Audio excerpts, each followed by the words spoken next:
Meu Deus, não fazem isso. Digníssimo Presidente em exercício, Dr. Caio, membros da mesa, ilustres deputados, por causa da importância deste tema, eu preferi fazer aqui alguma reflexão um pouco mais sustentada e poder partilhar. A África, o nosso belo continente, tem-se confrontado nos últimos anos com o aumento de alterações à ordem constitucional em vários dos seus países. As alterações à ordem constitucional são geralmente provocadas por golpes de Estado, por insurreições, por guerrilhas, mas há uma nova forma moderna que não é considerada e que nós vamos abordar no decurso da nossa intervenção.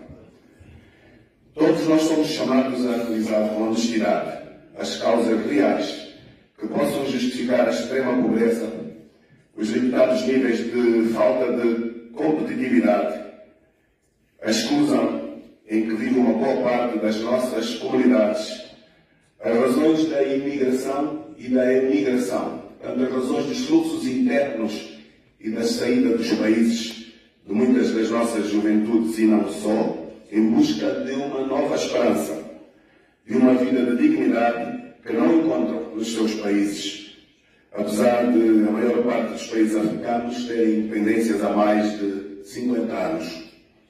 Há uma pergunta muito difícil que alguns mais velhos das aldeias do meu país às vezes nos fazem. Afinal, quando é que a nossa independência acaba? Desde a nossa juventude que esperamos viver com dignidade, vivemos com sofrimento, estamos velhos e esse tempo não chegou. Isto deve nos fazer refletir a todos. Do nosso ponto de vista, algumas das causas principais são o caráter autocrático de muitos governos do nosso continente. É também a elevada corrupção que desgasta os nossos recursos. São as extremas desigualdades regionais. É o facto de muitos dos nossos governos fazerem competição aos empresários, os membros do governo transformarem-se em empresários, apoderarem-se das propriedades do povo, entrarem em conflito com o povo, e isto é uma das grandes razões da instabilidade. As lideranças africanas, grosso modo, têm estado muito preocupadas, muitas delas, em como estender o seu poder, estender os seus mandatos, do que com a concretização de um propósito, com uma visão inspirada no serviço e na partilha. Muitos dos golpes de Estado que temos visto suceder têm sido aplaudidos pelas comunidades. Eu estou a falar dos golpes de Estado militares, aplaudidos pela sociedade civil dos países em que eles ocorrem. Este é um claro sinal de alerta para as relevantes instituições africanas, nomeadamente para a União Africana e mesmo para o nosso Parlamento Pan-Africano. Quando o povo celebra um golpe militar, significa que se encontrava perante uma governação que não o respeitava.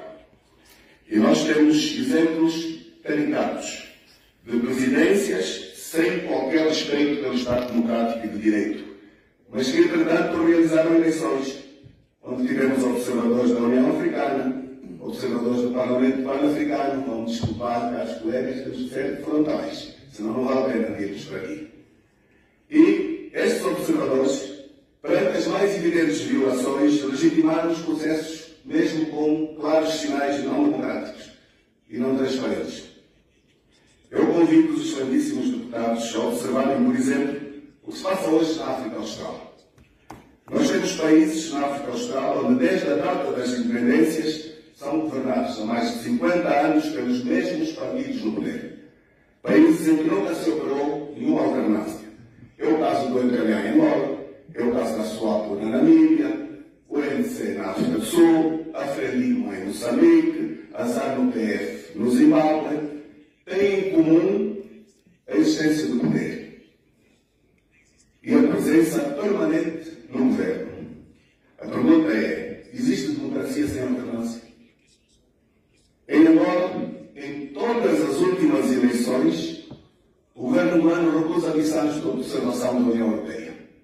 Recusa missões de observação dos Estados Unidos.